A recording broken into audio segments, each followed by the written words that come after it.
Hello, welcome to the Health In Show, an affiliate program of Homeopathy World Community. You've come to the right place to tune in and participate with your comments and questions. Love is the greatest healer of all, but sometimes, in order to change our emotions, we must take action in other spheres of our lives. We speak with experts in alternative and complementary health fields and hope you will benefit in some small or great way. Remember, you are wherever your thoughts are. Make sure your thoughts are where you want to be.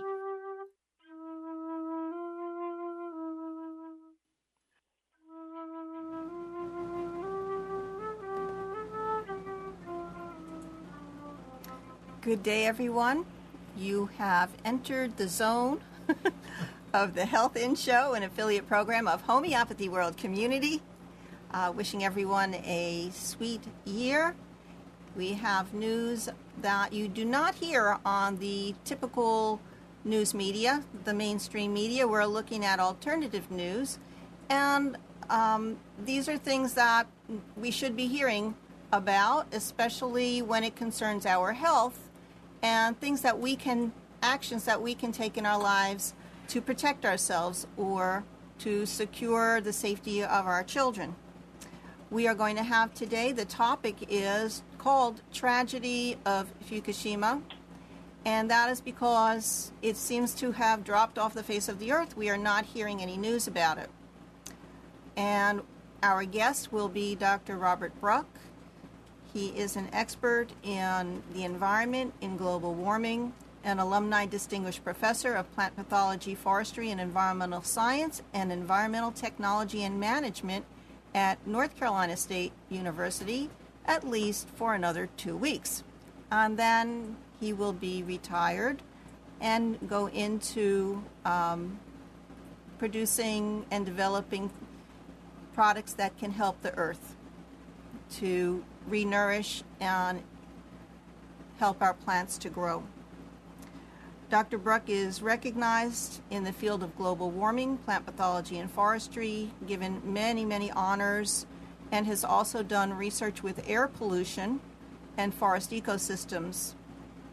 His lifelong career culminated with being named the 1997 laureate of the North Carolina Award for Science by the governor of the state. There is much more about him on Homeopathy World Community on the announcement page. And I will welcome also callers to 919-518-9773 or via Skype at Computers2K Voice. Just look at the page that you're on. If you're on the chat, please sign in. We would love to hear your comments and questions there. Dr. Bruck is calling in with us today, and also Dr. Deepak Sharma of the New Delhi Clinic the Orbits Clinic in New Delhi. Good morning. Good morning. I'm going to begin with the quote that I put on the announcement page about Fukushima. There are actually two quotes. Regulators allow radioactive dumping in Tokyo Bay. Is the Japanese government and the IAEA protecting the nuclear industry and not the people of Japan by claiming that Fukushima is stable when it is not? That's one quote from the news, and maybe I'll save the other quote for later. Are there discussions going on about nuclear energy, and where do we go when we have such a situation today in Japan? Good morning. This is Bob Bruck here. I look like some sort of a grandpa on the web right now. You are a grandpa. I am. Okay. Reading us a bedtime story. That's it. Well, let me begin by describing just what this situation is. I remember this day very, very clearly. It was in March of 2011 that I was on an expedition to the Galapagos Islands with 28 students. And about 5 o'clock in the morning, I get a knock on my door at the motel that we were staying at, and it was our tour guide, and he said, "Get dressed and come downstairs immediately." And I had no idea what was going on. Make a long story short, an hour or two before, there was an earthquake and tsunami off the coast of Japan, and this caused major problems that we are all now familiar with. And of course, at that time, there was a tsunami headed across the Pacific Ocean to the Galapagos Islands, and we had to evacuate. We were right on the shore, and we had to move inland up to the volcanoes for the day. About 4 o'clock in the afternoon, the tidal wave hit the Galapagos, and fortunately, it only came up about 9 feet above sea level, which wiped out a lot of stores and things on the coast, but there was no real major damage, and people were not killed, or I don't think anyone was even injured.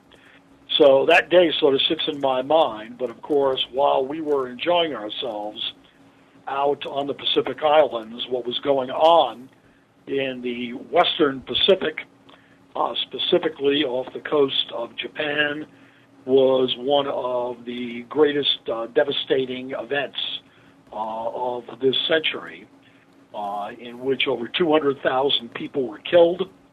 And of course, the topic of today is the fact that one of the largest nuclear reactor complexes in the world, 6 reactors at the Fukushima site on the coast of Japan, were shaken and then inundated by a 30-foot tidal wave, which now has resulted in what really is probably the single greatest disaster, and one that does not seem to have any easy answers to be able to fix.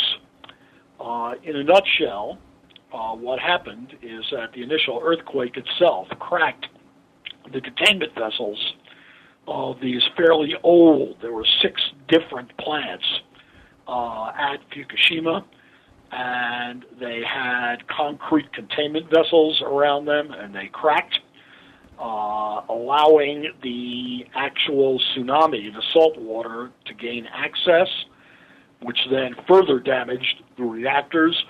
And initially, there was a very, very large release of radioactive iodine, cesium, and strontium coming out of the reactor cores, particularly reactor number 3 was completely destroyed. And that was the initial results of this tragedy. But here we are in 2013.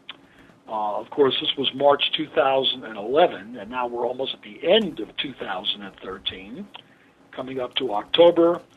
And instead of getting better, the news that's coming out of Japan, even in the last 24 hours, points to a tragedy of global proportions, unlike the Chernobyl event that devastated the Kiev region of the Ukraine, unlike the 3 Mile Island event, which actually resulted in no deaths and probably minor results here in Pennsylvania. So this is not a story that is over. This is a story that is ongoing. And unfortunately, due to a number of different things, from politics to science, is something that is amazingly off the radar screen of most people, but in fact unbelievably important to the sustainability of our planet. And as I said, with very, very few solutions being proposed that are tenable. Right. I was just looking through the entire first section of the New York Times, and it is not mentioned anywhere at all, not once, which means they're not talking about it. But on a positive note, I really like to think as positively as possible that whenever there is a challenge for humanity in the world, that we rise to the occasion, that we would never learn about many of the things astronomically and at the miniature, micro level, nano level, unless we were pushed to figure out some solutions. So a lot of the things that we have today in our world, our technology, come from the space exploration. And also looking into the microscope today, we're learning so much about our body and energy. And so in this case, we have a challenge, a world challenge about this nuclear energy and how to clean up from a meltdown and have a reactor sitting on the edge of a fault line where there's on the ocean, which is completely different from Chernobyl. And so all of these different scenarios here present something for our minds to overcome. So I think that we do have great minds to think of some kind of technology to save this problem. Well, the part of the problem that we're dealing with today, and it is a problem that all science, in fact, is facing, is the politicization of what the real facts are. You know, you take a look at our planet today, something that we hear about that, again, a lot of people don't want to think about is the phenomenon of global warming.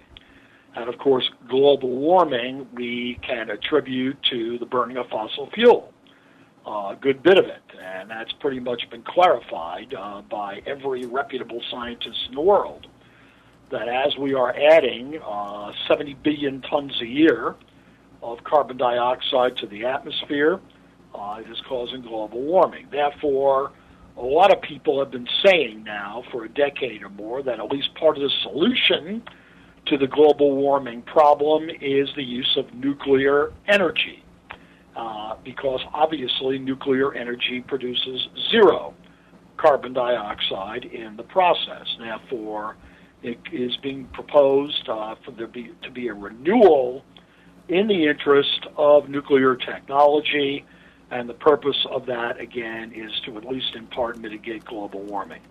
Therefore, you've got a tremendous amount of political initiative taking place to try to bring back the nuclear industry, which basically simply pooped out after Chernobyl. No one was interested in talking about it anymore. And a lot of people would claim that when incidents like Fukushima take place, that there is immediately a spin squad that comes about in order to say it's not so bad and don't worry about it. And I was reading today an article that came out just several months ago from the World Health Organization, which, of course, the WHO, this came out in April 2013, and I would just want to read from it, okay?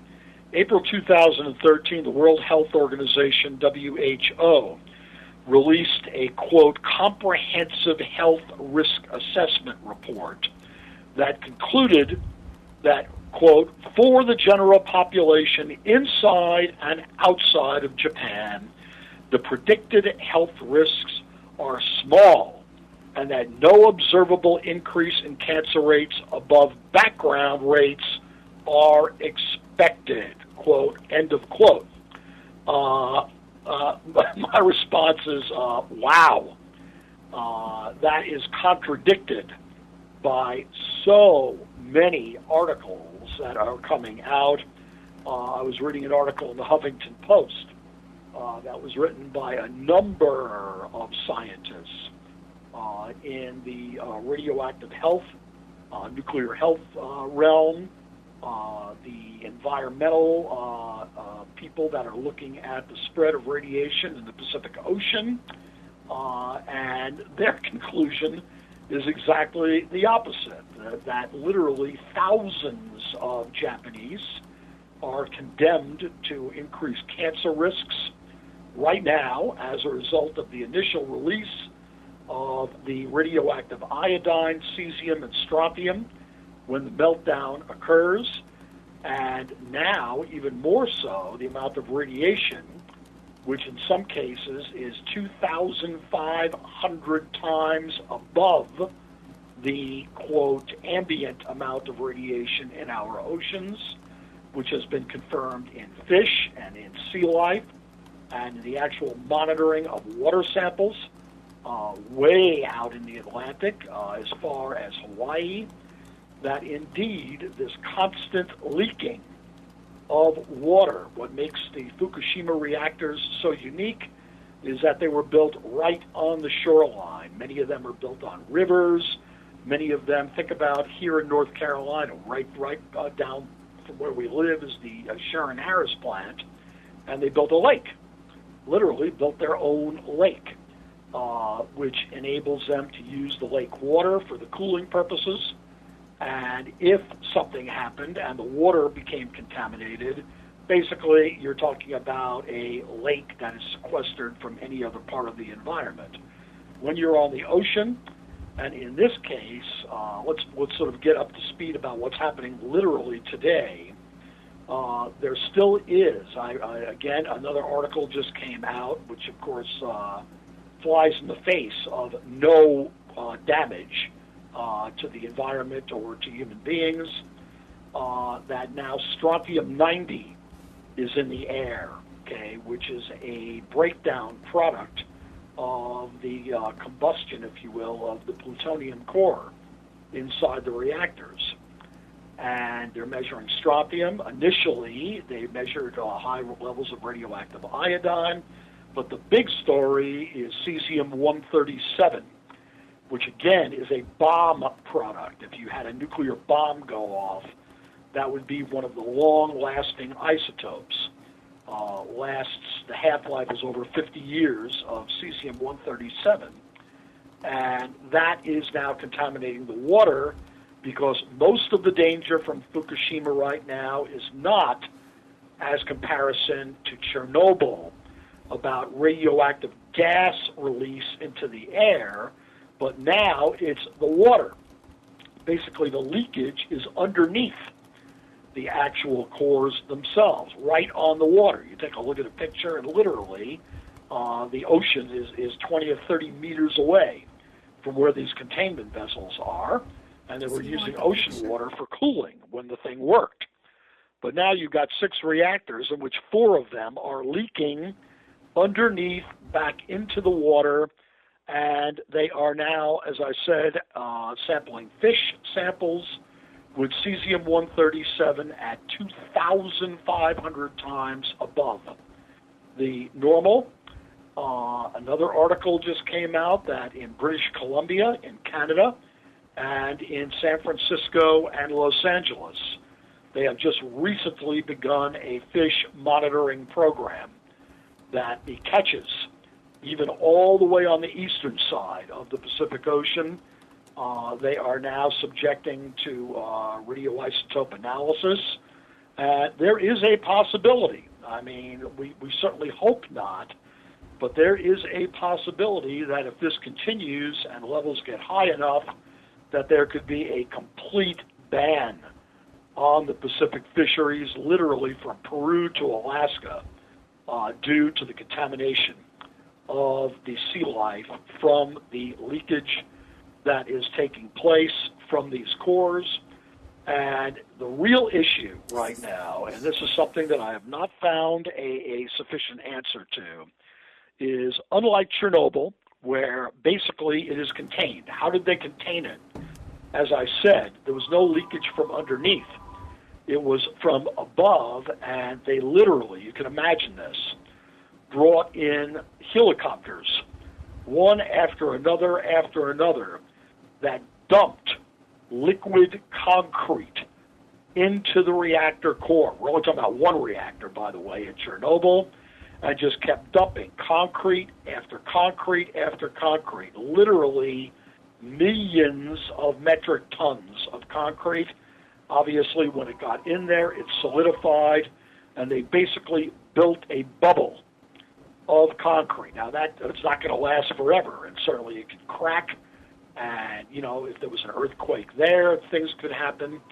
But they basically contained it with all the damage that was there. Again, what the damage was to the environment, to the soil, to the water, to the people, to the crops is going to last for decades.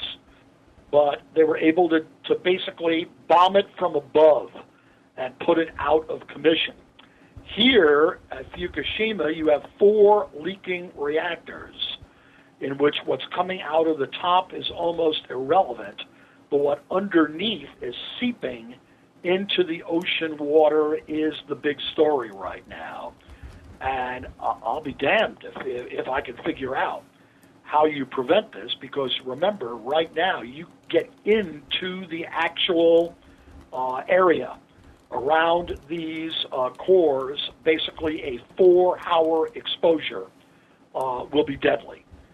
Therefore, it's not a matter of sending people in there and doing something. The area around the cores themselves will kill you. And basically, they've got, if they were able to do something like Chernobyl by simply using airdrops, that would probably be a good thing to do. But considering it's leaking into the ocean underneath, how one prevents that, you got me swinging on that. I think most of the engineers really do not know what's going on. And as we're sitting here talking right now, this is what's happening. Thousands and thousands of gallons of water are being exposed to radiation, are leaking out, and then being caught in the currents of the Pacific Ocean.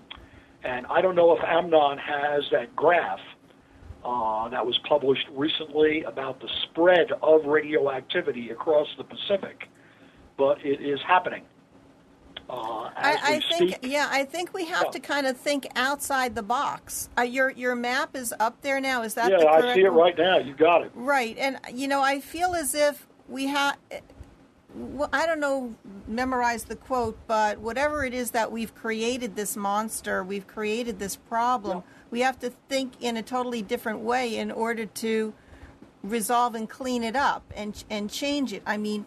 I have articles on Homeopathy World Community about cleaning up radiation and radioactive fallout with sunflowers, and it sounds strange that could possibly happen. But what if there's something in the ocean that is able to absorb the radiation and find a way to clean it up?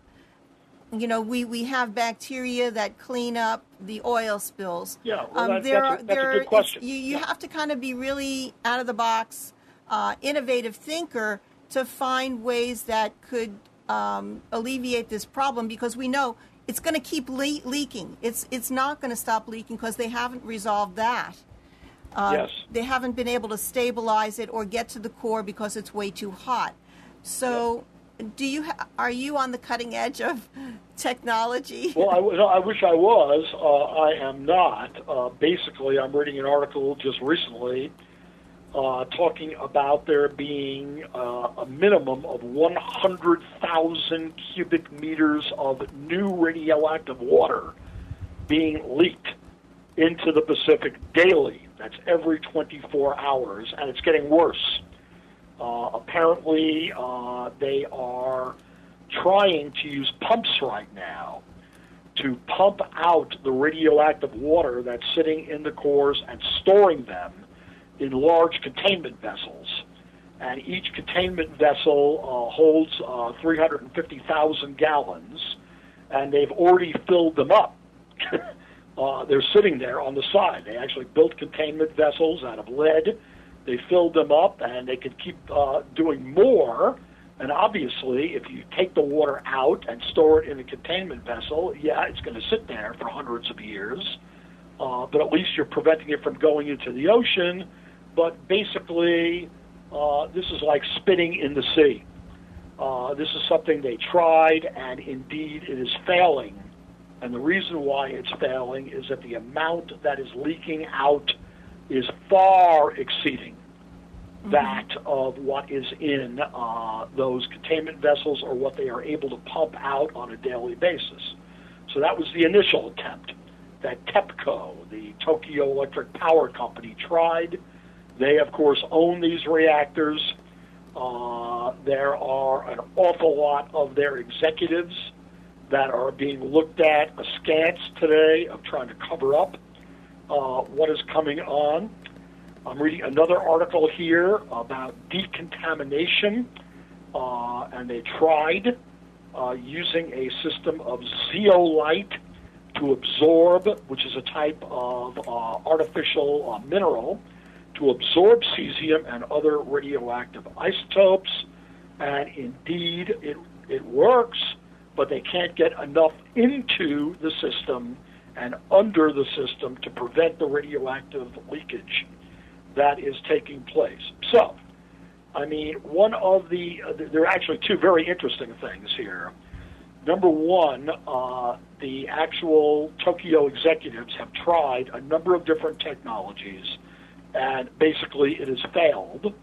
One of the greatest criticisms, and here we're getting back into the politics, is that a number of world agencies have said point blank what you just said, Debbie. You need help.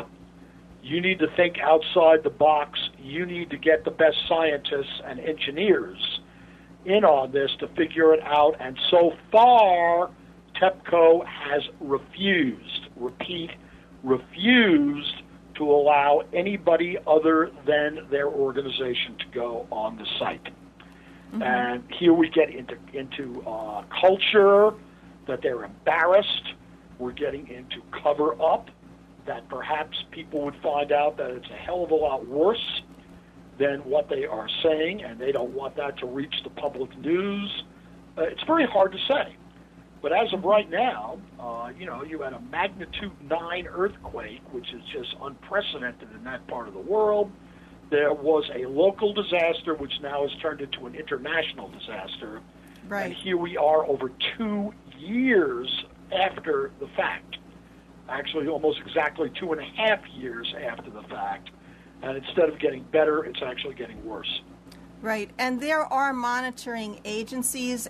We were talking earlier about the iodine and the effects on the thyroid gland, but you're also saying there's the cesium is even more devastating. I would like to let the folks know, and I have an article on Homeopathy World Community called Fukushima Radioactive Iodine Found in Drinking Water, Milk, and Vegetables. And it's in a lot of other types of foods. There are other articles about that in the fish, in the grains, in the cattle. But this particular article is EPA RadNet monitoring. And you, wherever you are in the United States, can check your state for water and milk contamination. And they have a list from Japan.org radiation tracking site. That site needs to be updated. And they list specifically Alaska, California, Hawaii, Oregon, Washington, and Pennsylvania, which means you're talking about the East Coast as well as the West Coast. That it can, through the atmospheric deposition, I guess you can be more clear about that, reach across the other end of the continent. And you can tell us also, if people in Asia, where else around the world do we need to be concerned? By the way, you said that it was safe. They were saying it was safe from Japan. The EPA says that this level of contamination causes no harm or cause for concern. It says there are no safe limits for radiation to living organisms, and you can see many of the blogs on the mutations that have already come up in nature, that people are pulling tomatoes and fish and other things that don't look like normal.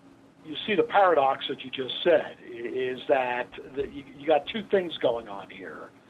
The EPA is saying that the amount of radiation that this particular event has caused out of the environment is nothing to worry about. And then in the same sentence, they're going to say there is no safe limit for ionizing radiation exposure. And there isn't. This goes back to your listening audience to remind people that why certain folks won't go through the scanners at the airport. Okay, is that the EPA, the health people say, okay, hello, the amount of radiation that you're getting in the full body scanners is so low that it can't have any effect. And then you go to CDC under radiation, and it says unequivocally that no exposure to ionizing radiation is safe. And so, you're ending up in a lot of things.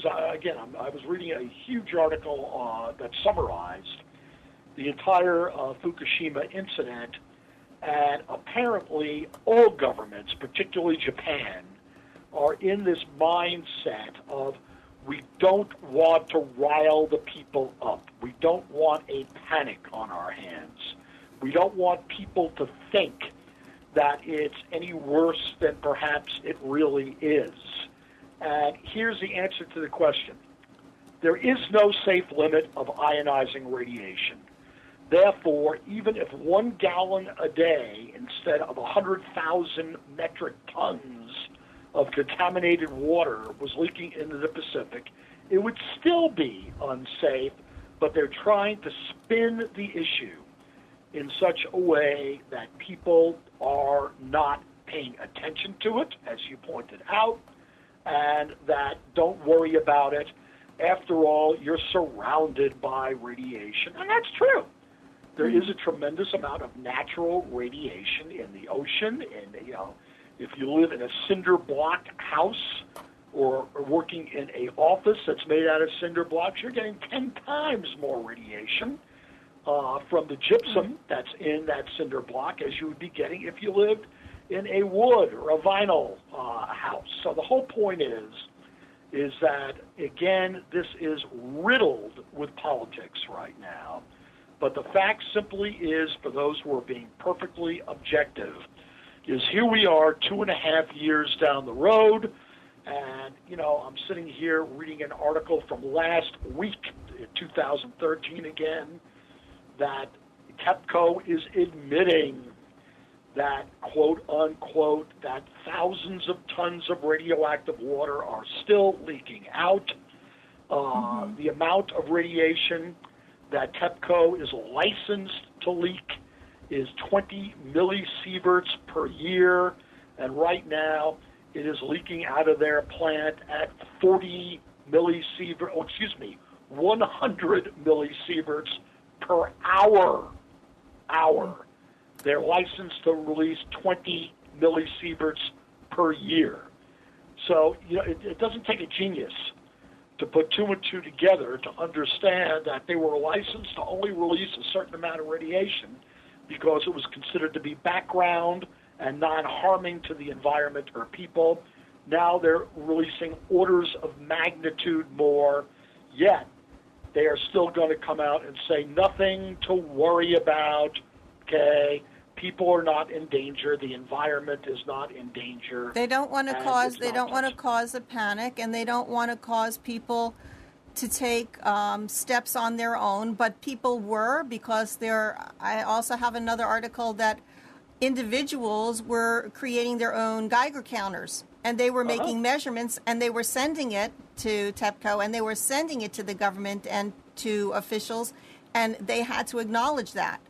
I wanted to let you know on that article about the iodine that when you have iodine 131 found in the drinking, bathing, and cooking water, it does go into the body, even through your skin.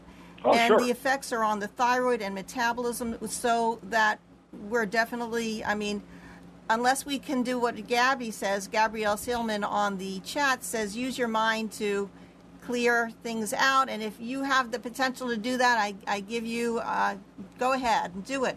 But otherwise, there will be infant deaths, there will be higher cancer rates, birth defects, infections, premature births, underweight births, and the underactive thyroid gland. And we already have an epidemic of hypothyroidism around the world, and we are doing everything in our power to use natural remedies to heal this problem, especially for women, and it does affect the birth.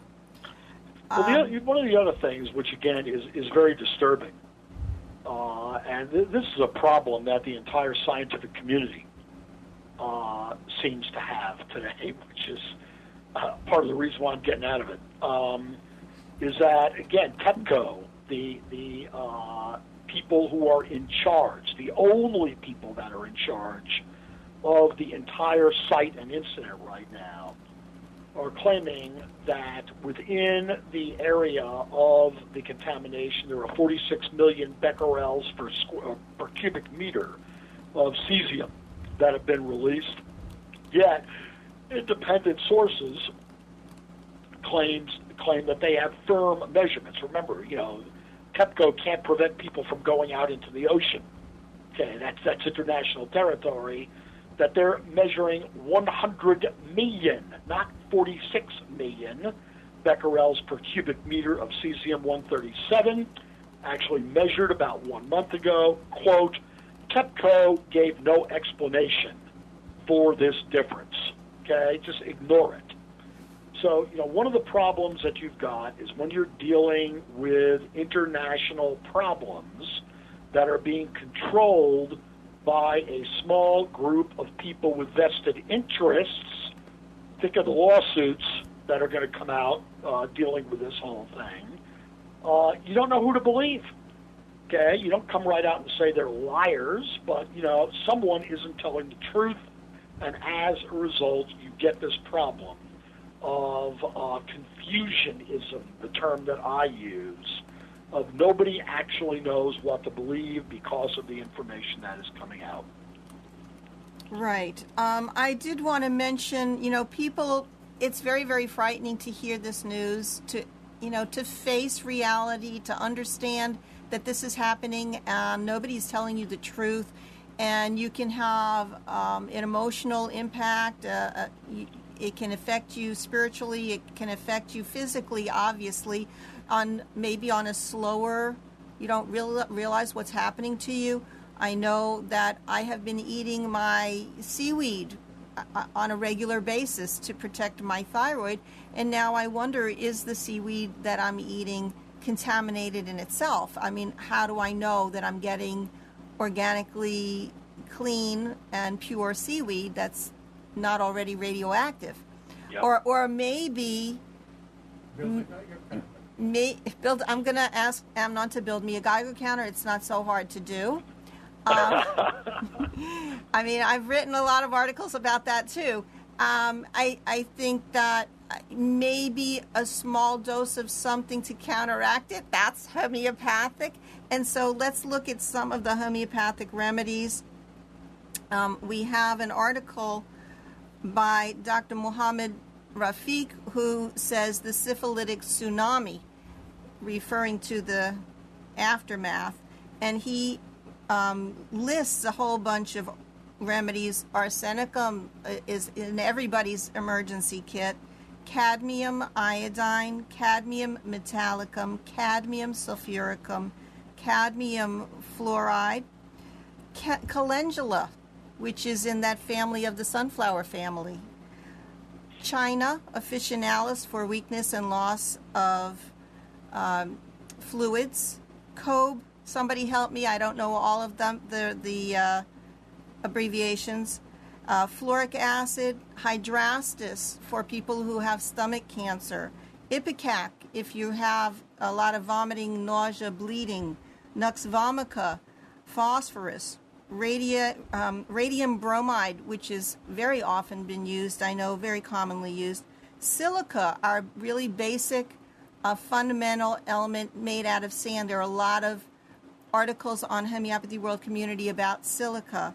Sol, which is the energy from the sun. Strontium carb, that would be very, very much like an isopath, very similar to the radioactive fallout that's already, or in the ocean, that's affecting us. Uranium nitricum, X-ray, so as if you've gotten an X-ray, and many other remedies. And we will, in the future, do a show listing a lot of these remedies and give you some of the keynotes for them so that you can learn, and maybe it will make you feel better. Maybe just having that knowledge gives you power, and knowing and believing that something out there could possibly help you. I know a lot of people in the world have been diagnosed with cancer, and maybe part of their reason for it has been some sort of X-ray or radiation toxicity, and they have been healed. So, we have to look as positively as possible. Also, what is the potential for our homeopathic remedies to heal the planet itself, to heal the ocean, even though it is vast, and the sky and the earth? Just thinking about across the country and saw all those thousands and thousands of windmills out there. What if there were thousands of fields of sunflowers, which there are, and there was some potential there? If anybody has ideas, we would love to hear them. And the number to call is 919-518-9773 or Computers 2K Voice. What you're talking about, Debbie, is remediation or mitigation of the effects that are already there, and indeed it presents a lot of problems because there are two ways of working on this. Number one is in the environment, and the second is in your body. I'm reading an article right now that Japan has restrictions put on it by all kinds of countries. Interestingly, not the United States, but Korea, China, Philippines, all the Southeastern Asian countries have restrictions on agricultural products, cattle, beef, natto, tea leaves, rice, noodles, mushrooms, baby milk, okay, in terms of what is coming out of Japan right now. And, of course, none of that includes the fact that what we've been talking about is the effects directly on the ocean, which means that any type of seafood that's coming out of the ocean, whether you're eating squid or octopus or a sea anemone or a fish or a shark fin, you're dealing with a huge increase in the amount of radiation that's been absorbed. Interestingly, an article that came out yesterday, again, we're talking about a story that is moving literally as we speak. We already knew of release of iodine-131, tellurium-129, cesium-137, strontium-90, and plutonium isotopes. Now they're getting tritium. That's what the Nazis tried to make a nuclear bomb out of, okay? A very rare element called tritium that is being converted from water, okay, H2O into H3O, which is radioactive, that's now being found again around this site where all of this radiation I think is that leaking into I have the a water. feeling, I think that is a homeopathic remedy as well. Tritium, okay? And also I wanted to mention... Not triticum, tritium. Okay? Tritium, yeah. We're going deep into the lower levels on the periodic chart. Right. And Senya has given a suggestion. She said that sea salt is an interesting remedy for remediation, I would presume, or possibly even preventative. Wouldn't it be great if we would have a homeoprophylactic to protect ourselves? And next week we're going to have Kate Birch talking about homeoprophylaxis and the field and much more. So tune in. Here's one that really bothers me. A recent article that came out saying that people that are exposed to the area or the seawater, that breast milk, yes, okay, has a 6% increase in radiation, which, according to the World Health Organization, only increases an infant's lifetime risk by 1.25%. Lifetime risk of thyroid of cancer. Oh, to thyroid. And I'm sitting there, in all honesty, trying to be, objective. Right. Pardon my French, but how the hell do they know that? You know? I mean, where do you come up with these numbers? And again, people, are going to say, well, radiation, you can't see it, hear it, smell it, taste it, touch it.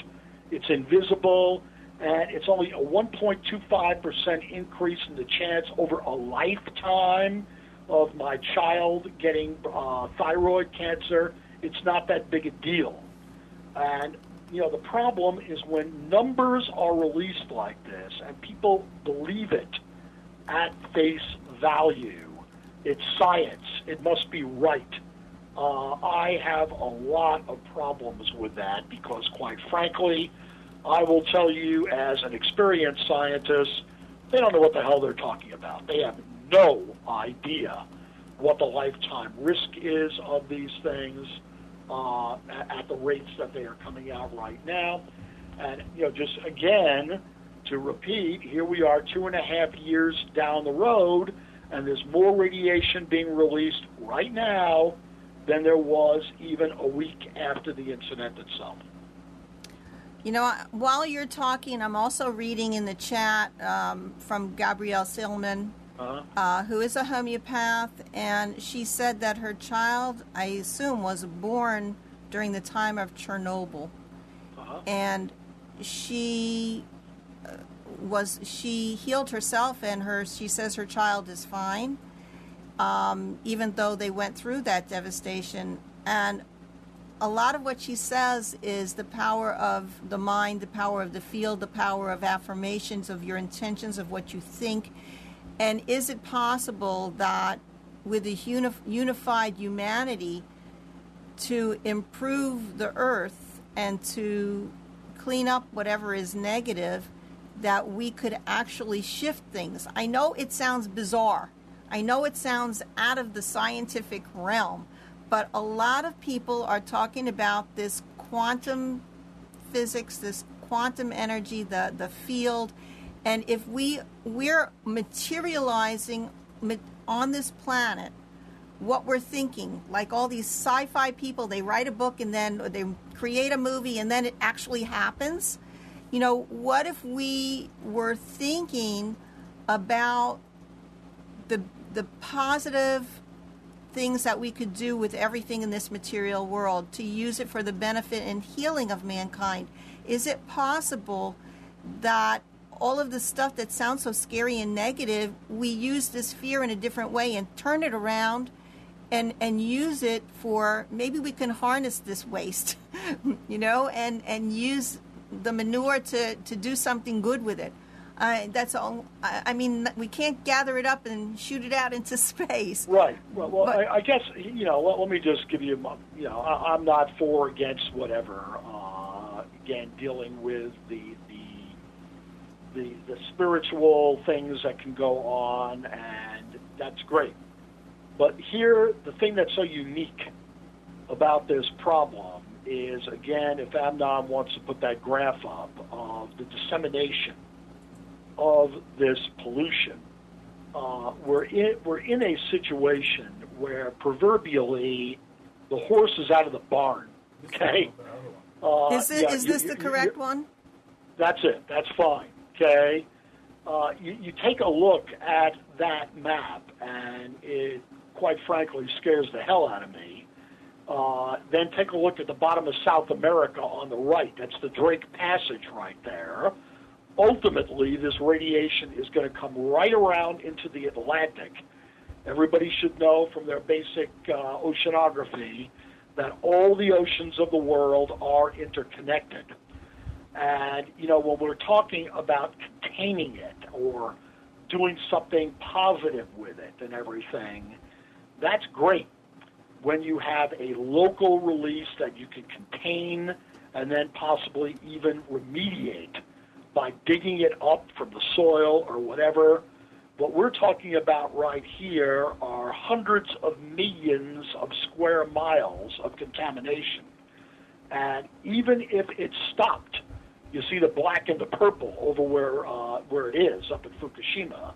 And this is NOAA data, notice. This is our government, the National Oceanographic and Atmospheric Administration, that's put this out. Well, they can't really hide the satellite pictures. They're open. Well, exactly. And they're basically what you're looking at are the plumes of radiation. And you see it is all the way to the United States. It is all the way throughout South America. Think about, that's Antarctica at the bottom, folks, okay? You have the krill populations down there, which are the mainstay of the entire ecosystem. These are the small copepods that exist down there that are fed upon by the fish and the baleen whales and everything. This is unlike any other incident. Okay, any other incident, you are looking at a global phenomenon. God forbid when we drop the bombs on Hiroshima and Nagasaki, okay, 20 or 30 square miles were nuked. Okay, you had a release of radioactive gas that went up into the air, circulated the planet for several months, and then dissipated.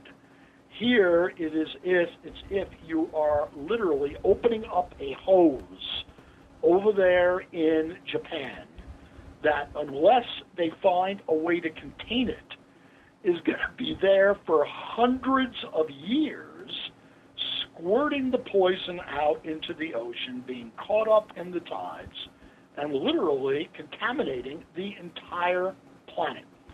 So I'm not trying to act, in a way that is upsetting or is, going to drive people crazy or whatever, but rather just simply pointing out that what, as you pointed out, is something that we don't even think about anymore, that's buried in the news, politically and otherwise, that Japan is not even asking for any assistance to clean it up or to figure out ways to contain it. The entire Earth, as a consequence, is now being bathed in low levels of 7 or 8 different radioactive isotopes, in which, I'm sorry, but no one. You can make guesses.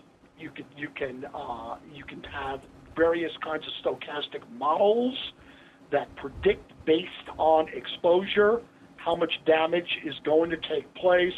But you know what? All they are computer models, and as we say in computer science, garbage in, garbage out. They don't know what the results of this are going to be, and it is continuing today. Well, that's a good one. You just put up the actual radioactive fallout from the gas. Let me say a quote. Good, yes. Okay, this is a quote from Haruki Murakami, best-selling Japanese writer. His works of fiction and nonfiction have garnered critical acclaim and numerous awards, including the Franz Kafka Prize and the Frank O'Connor International Prize. And he says, this time, no one dropped a bomb on us. We set the stage. We committed the crime with our own hands. We are destroying our own lands, and we are destroying our own lives, unquote. This is affecting the entire chain of life, from the smallest to the largest, whatever. If you're exactly in ways that either are obvious that a person gets cancer, or that are very, very covert, subtle, that you don't know, subtle, like DNA damage to your genome that could pass a mutation on to future generations. Maybe we'll get to be better. Maybe we'll be smarter. Maybe. Yes. If I'm not, we'll put that last graph up. I want to point something scientific out here that's very interesting. Because here's the information. Okay, this is when the hydrogen explosions took place at the meltdown. That was the initial result. Okay, basically hydrogen gas escaped, exploded, and then spread. This is air, not water, that you're looking at.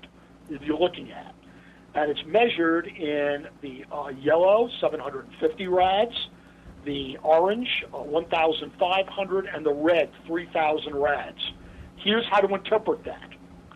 A full-blown chest X-ray at the doctor, which, again, where people say you shouldn't have too many of them, is 20 millirads, 21/1,000ths of a rad. 21/1,000ths of a rad. Here, take a look at the entire western United States. It received 750 rads, okay, or 750,000 millirads. Divide that by 20, and you will get up to the number of chest X-rays every single human being breathing air in the western United States received. And, of course, take a look at the area within that 3 days of the red zone that's there. And what you're looking at are exposures of 3 million millirads of electricity. Divide 3 million by 20, and you'll get the number of chest X-rays that are there, just to give you a relativization of what that means. So, yeah, I mean, it came and it went. Okay, basically, that nuclear fallout is gone right now. You have very little air leakage coming out of Fukushima, yet look at the damage. How many people are going to end up in the western United States getting cancer from the equivalent of 750,000 millirads of exposure, whereas we're told, I mean, the word that I've gotten is unless you must have it because of disease, you shouldn't have a chest X-ray at your doctor but once every 3 to 5 years so you don't get an overexposure of radiation. That gives you a relativization of how much air contamination came out. And, of course, we're not even talking about that now. Now we're talking about what's down below in the water, okay, and contaminating the entire aquatic ecosystem for how long, who knows. Okay. That sounds very ominous at your end. We have background music to I didn't realize we had the organ music there. Right. On the chat, there are folks who think in a different way, not so materialistically, even though I have also read that they're breathing or they're walking around, as you said, their lungs are affected. It's not just the thyroid, but they already see lung damage. And I don't know how, when a person is contaminated radioactively, when they walk around on the planet, do they not affect the people that they are near? You'd have to have a tremendous amount of radiation to do that. Okay. Yes, you can recontaminate people, but I think that's less of a concern than what it's doing to your own body. This has been enlightening. I want to send waves of awareness out to everyone and think like Gabrielle and Senya and Frank and all the other folks who are out there who are working with homeopathy, energy medicine, not to think materially, just as we're not just solid beings, but we're immaterial also, spiritual, and we can make an impact with that essence of our being. And, there's going to be a solution. With every problem, there is a solution. Next week, Kate Birch is going to be talking about herd immunity, homeoprophylaxis, and the morphogenic field effect. That's September 23rd at 11 a.m. here on the Health In Show. And it's all about educating our immune system. If that's possible, if we can find ways to do that against heavy metals and all the stuff that they put into, the toxins that they put into vaccines, maybe we can find a way to do it for other toxicity or toxic words or toxic thoughts. Whatever is out there, we need to re-educate ourselves. And if you could do a favor, Debbie, to our listeners, you mentioned a number of homeopathic remedies. Yes. Perhaps if you could put them on HWC. They are. Dealing with prevention of damage from radioactive exposure. We have articles, and Phyllis Georgic has written previously an article also about the kinds of foods that you can eat, the kinds of baths you can take, the things that you can do to try and eliminate any toxicity from radioactivity. We will be on again about this topic, no doubt. So thank you, everyone, for listening. We're going to have a show on Thursday, Blog Talk Radio, with Alan Phillips and Freedomizer Radio at 1 p.m., and I will be on at 2:30 talking about stress reduction and homeopathy, whether it's mindfulness, breathing, meditation, guided imagery. We have to use the powers that we are given to heal ourselves, our friends, our family, and the earth. So thank you, Dr. B, and we'll see you at home later. Okay, you're welcome. Everybody have a great day. Okay, thanks all for listening. You can get the archives anytime. Bye-bye. Bye.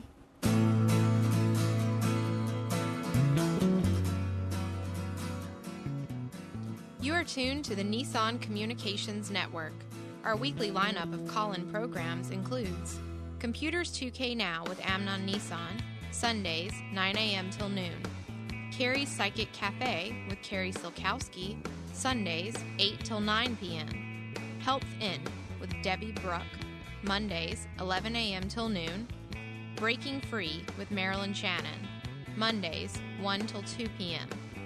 Lessons of Vietnam with NCVVI members, the second and fourth Wednesday of each month from 7:30 till 8:30 p.m.